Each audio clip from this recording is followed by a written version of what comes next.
جب بھی اللہ کی اس زمین پہ کسی انسان نے تکبر کیا، ظلم کیا، تو اللہ نے اسے نشان عبرت بنا دیا۔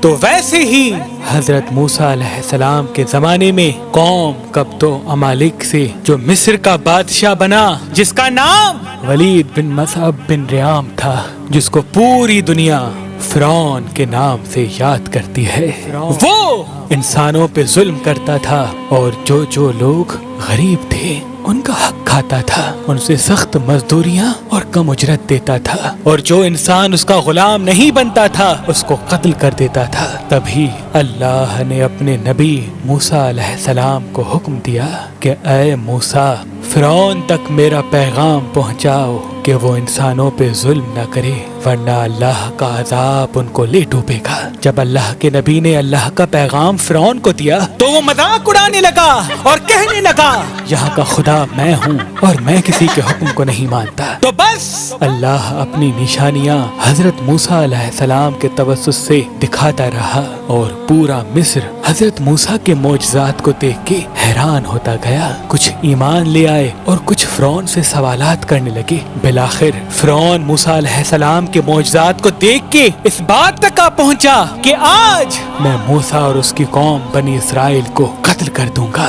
اللہ نے اپنے نبی موسیٰ علیہ السلام تک پیغام پہنچایا کہ اے موسیٰ، رات میں اپنی قوم کو لے کے اس شہر سے نکل جا۔ تو یوں حضرت موسیٰ علیہ السلام اپنی قوم بنی اسرائیل کو لے کے وہاں سے جانے لگے۔ اس بات کا علم جب فرعون کو ہوا تو وہ غضبناک ہو کے کہنے لگا کچھ بھی ہو جائے، موسیٰ اور اس کے ساتھیوں کو میں قتل کر کے ہی چھوڑوں گا۔ وہ اپنے جاہو جلال کے ساتھ بنی اسرائیل کو ڈھونڈنے لگا۔ بس آگے آگے اللہ کا نبی موسیٰ اپنی قوم کے ساتھ اور پیچھے پیچھے فرعون کا لشکر ان کو مارنے کے لیے آتا رہا۔ بالآخر بنی اسرائیل دریا تک پہنچے اور فرعون کا لشکر پیچھا کرتے کرتے ان کو دیکھنے لگا۔ جب بنی اسرائیل نے فرعون کے لشکر کو دیکھا تو حضرت موسیٰ سے کہنے لگے اے موسیٰ، تو نے ہمیں کہاں پھنسا دیا؟ اب پیچھے فرعون کا لشکر ہمیں مارنا چاہتا ہے اور آگے یہ دریا ہے۔ اللہ کے نبی حضرت موسیٰ علیہ السلام فرمانے لگے اے لوگو، گھبراؤ نہیں، اللہ ہمارے ساتھ ہے۔ یہ کبھی ہو ہی نہیں سکتا کہ فرعون اور اس کا لشکر ہمیں پکڑ لے۔ سب کہنے لگے اے موسیٰ، اب ہم آگے جائیں گے کیسے؟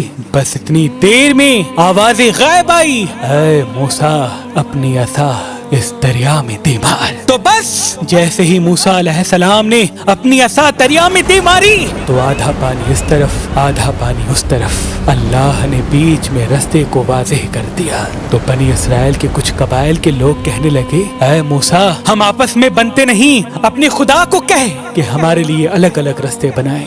اللہ کے نبی موسیٰ علیہ السلام نے اس دریا میں 12 جگہوں پہ عصا ماری اور 12 الگ الگ رستے بنے، اور وہ 12 قبائل الگ الگ ہو کر دریائے نیل سے جانے لگے۔ جیسے ہی یہ منظر فرعون اور اس کے لشکر نے دیکھا تو وہ بھی ان رستوں پر حضرت موسیٰ اور اس کی قوم کے پیچھے آ گئے۔ جیسے ہی موسیٰ علیہ السلام بنی اسرائیل کے ساتھ دریا کے اس طرف پہنچے اور دریا کے بیچوں بیچ فرعون اور اس کا لشکر موجود تھا، تو اللہ نے پانی کو پھر سے حکم دیا اب ویسے ہو جا جیسے پہلے تھا۔ تو بس وہ پانی پھر سے مل گیا اور فرعون اور اس کا لشکر ڈوب کے مرنے لگا۔ یہ پورا منظر حضرت موسیٰ اور اس کی قوم دیکھ رہے تھے، اللہ کا شکر ادا کر رہے تھے، اور اتنی دیر میں فرعون چیخ کے کہنے لگا میں بھی موسیٰ اور ہارون کے اللہ کو تسلیم کرتا ہوں، میں بھی ایمان لاتا ہوں کہ موسیٰ کا اللہ بڑی قدرت والا ہے۔ اتنی دیر میں آواز غائب آتی ہے کہ اے فرعون، اب ایمان لاتا ہے جب تو دوزخ کی دہلیز تک پہنچا ہے۔ اے فرعون،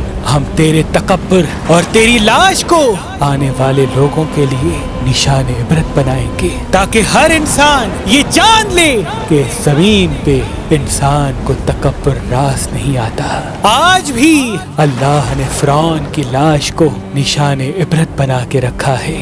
بے شک جس انسان نے تکبر کیا، انسانوں پہ ظلم کیا، وہ اللہ کی رحمت سے دور ہو کر دوزخ تک پہنچ جاتا ہے۔